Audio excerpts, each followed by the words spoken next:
महाराष्ट्र के पूर्व गृह मंत्री अनिल देशमुख पर कल हमला हुआ और वो नरखेड़ में एक चुनावी सभा खत्म करके काटोल की ओर जा रहे थे। इस बीच काटोल जलालखेड़ा रोड पर बेलफाटा के पास उनकी कार पर पथराव हुआ और इस हमले में देशमुख के सिर पर चोट आई। इसका एक वीडियो सामने आया और इसमें देशमुख के सिर से खून बहता हुआ दिखा। नागपुर के मैक्स हॉस्पिटल में उनका इलाज चल रहा है। इस हमले की जानकारी मिलते ही भारी संख्या में उनके समर्थक काटोल पुलिस स्टेशन के बाहर जमा हुए हैं और कार्यकर्ताओं ने पुलिस स्टेशन के बाहर नारेबाजी की और वहां पर धरने पर भी बैठ गए। उनकी मांग ये थी कि हमला करने वालों को पुलिस जल्द से जल्द गिरफ्तार करे। महाराष्ट्र के पूर्व गृह मंत्री अनिल देशमुख पर हमले की ये खबर रात की तरह फैली। वहीं नरखेड़ में जब चुनावी सभा खत्म करके काटोल की तरफ वो जा रहे थे तो अचानक से बेलफाटा के पास उनकी कार पर लोग पत्थर बरसाने लगे।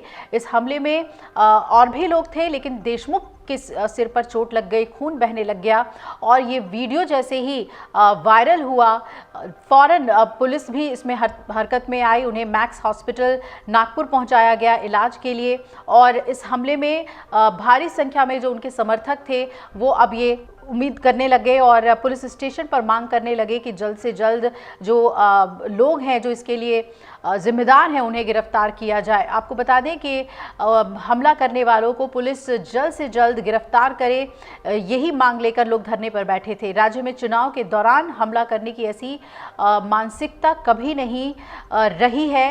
ये भी एक रिएक्शन के तौर पर नेताओं ने कहा है। महाराष्ट्र लोकतांत्रिक राज्य है, लेकिन बीजेपी के राज में हमारे राज्य में खासकर नागपुर में कानून व्यवस्था की स्थिति खराब हो गई है और गैंगस्टर्स को खुली छूट मिल गई है।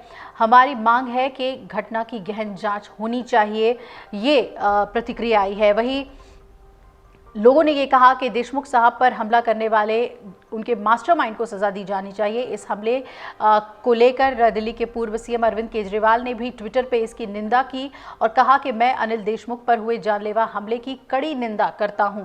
लोकतांत्रिक समाज में हिंसा का कोई स्थान नहीं है। हमले को लेकर एसपी नागपुर ग्रामीण हर्ष पोतदार का भी बयान सामने आया और पोतदार ने कहा करीब 8 बजे के करीब अनिल देशमुख पर हमला हुआ, उन्हें चोटें आई। पुलिस ने जाँच शुरू कर दी है। इस हमले को लेकर एनसीपी शरद पवार गुट ने महाराष्ट्र सरकार पर जमकर हमला बोला है। पार्टी की ओर से सोशल मीडिया प्लेटफॉर्म एक्स पर एक पोस्ट आया और इसमें कहा कि राज्य में कानून व्यवस्था ध्वस्त हो चुकी है, लोकतंत्र की धज्जियां उड़ाई जा रही हैं और इस घटना की राष्ट्रवादी कांग्रेस पार्टी शरद चंद्र पवार निंदा करती है।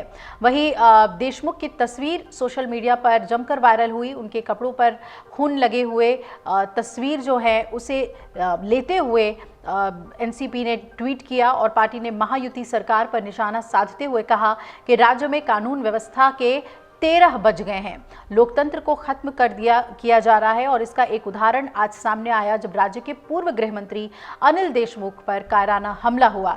इस घटना की राष्ट्रवादी कांग्रेस पार्टी शरद चंद्र पवार की ओर से सार्वजनिक रूप से निंदा की जाती है।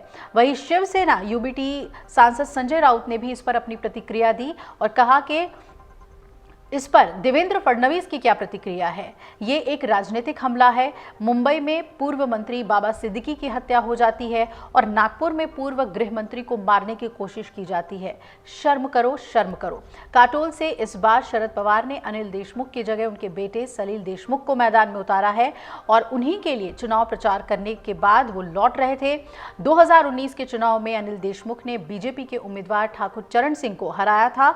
बीजेपी ने एक बार फिर ठाकुर चरण सिंह को ही काटोल से उम्मीदवार बनाया है। इस घटना के बाद पुलिस ने क्या जानकारी दी है, सुनवाते हैं आपको। अनिल देशमुख साहब को यहाँ अलेक्सिस हॉस्पिटल में उपचार के लिए लेके आए हैं और डॉक्टर उनके ऊपर उपचार कर रहे हैं और यहाँ हमारे जॉइंट सीपी सर एसपी साहब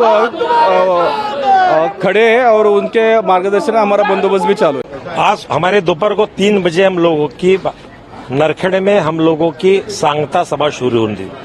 5 बजे की सभा समाप्त होने के बाद में आदरणीय अनिल देशमुख साहब में वाया बिश्नूर नरखेड़ के बाद में 3 खड़ा से जलालखेड़ा जा रहे थे। ठीक जलालखेड़ा के पहले कुछ अज्ञात लोगों ने उन पर हमला किया। इस बात को हम जिम्मेदारी से कहना चाहते हैं कि पिछले 5-6 दिन से हमारे कॉन्स्टिट्यूंसी में एक तरह की चर्चा चल रही थी कि यहाँ पर आदरणीय देवेंद्र जी फडणवीस और चरण सिंह ठाकुर या भारतीय जनता पार्टी के तमाम नेताओं ने पूरी ताकत लगाने के बावजूद भी भारतीय जनता पार्टी पूरी तरह से हारने के कगार पर खड़ी है।